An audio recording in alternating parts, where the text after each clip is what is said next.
Hi, so coming to third category of people who are in a motive to repeat a year again. അപ്പോൾ നിങ്ങളോട് എല്ലാവരോടും എനിക്ക് പറയാനുള്ളത് ഈ ഒരു ഇയർ നല്ല ഡെഡിക്കേറ്റഡ് ആയിട്ട് 100% സിൻസിയറായിട്ട് ഹാർഡ് വർക്ക് ചെയ്യാൻ ശ്രദ്ധിക്കുക. ഈ സബ്ജക്റ്റ് ഫിസിക്സ്, കെമിസ്ട്രി, ബയോളജി എടുക്കുകയാണെങ്കിൽ തിയറി നിങ്ങൾ ഈവൺ ഒരു എൻട്രൻസ് കോച്ചിങ് സ്റ്റാർട്ട് ചെയ്തില്ലെങ്കിൽ കൂടെ തിയറി പഠിക്കാൻ ഒരു 2 to 3 months നിങ്ങൾ സ്വന്തമായി എഫേർട്ട് ഇട്ടിട്ട് എല്ലാ ചാപ്റ്റേഴ്സിൻ്റെയും theory, especially physics, chemistry theory മാത്രം ബിഗിനിങ്ങിൽ നല്ല മനസ്സിലാക്കി വെച്ചിട്ട് നെക്സ്റ്റ് ഒരു 6 to 9 months കംപ്ലീറ്റ്ലി വർക്കൗട്ട് ചെയ്യണം.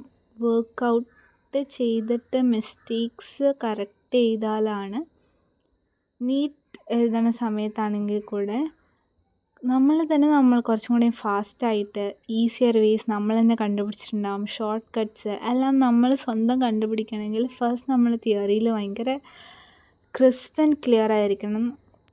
നെക്സ്റ്റ് നമ്മളെല്ലാ പാറ്റേൺ ഓഫ് ക്വസ്റ്റ്യൻസും പ്രാക്ടീസ് ചെയ്തിട്ടുണ്ടാകണം. അപ്പോൾ ക്വസ്റ്റ്യൻസ് പ്രാക്ടീസ് ചെയ്യുന്ന വഴി നമ്മൾക്ക് എന്താണോ തിയറി നമുക്ക് അറിയാത്തതെങ്കിൽ പോയി വായിച്ച് ക്ലിയർ ചെയ്യാന്നല്ലാതെ ലാസ്റ്റ് ഒരു 6 months മാക്സിമം തിയറി വായിച്ചുകൊണ്ടിരുന്ന സമയം കളയരുത്. പിന്നെ ബയോളജി വായിക്കുമ്പോൾ എല്ലാവരും ശ്രദ്ധിക്കേണ്ടത് എങ്ങനെയാണ് ഒരു സെൻറ്റൻസ് വായിക്കുമ്പോൾ അതിൻ്റെ മീനിങ് നമ്മൾ മാക്സിമം മനസ്സിലാക്കാൻ ശ്രമിക്കുക. ചുമ്മാ വായിച്ച് ലൈക്ക് മഗപ്പ് ചെയ്യുന്ന സിസ്റ്റമേ വേണ്ട.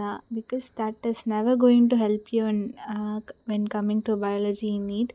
മോസ്റ്റ്ലി ക്വസ്റ്റ്യൻസ് എല്ലാം നല്ല ലോങ് ആയിരിക്കും. സോ ഈച്ച് സെൻറ്റൻസ് വായിക്കുമ്പോൾ we should be able to pick up the meaning as fast as possible. അപ്പോൾ അസേർഷൻ, റീസൺസ് എല്ലാം മനസ്സിലാക്കാനായിട്ട് ടെക്സ്റ്റിലുള്ള എല്ലാ സെൻറ്റൻസ് വായിക്കുമ്പോഴും നല്ല മീനിങ് മനസ്സിലാക്കിയിട്ട് തന്നെ അണ്ടർസ്റ്റാൻഡ് ചെയ്ത് പഠിക്കാൻ ശ്രദ്ധിക്കുക. അപ്പോൾ ഇങ്ങനെ സിൻസിയറായിട്ട് 3 സബ്ജക്ട്സും പഠിച്ച് ക്ലിയർ ചെയ്യും എന്നുള്ളൊരു കോൺഫിഡൻസിൽ തന്നെ എല്ലാവരും മൂവ് ഓൺ ചെയ്യുക.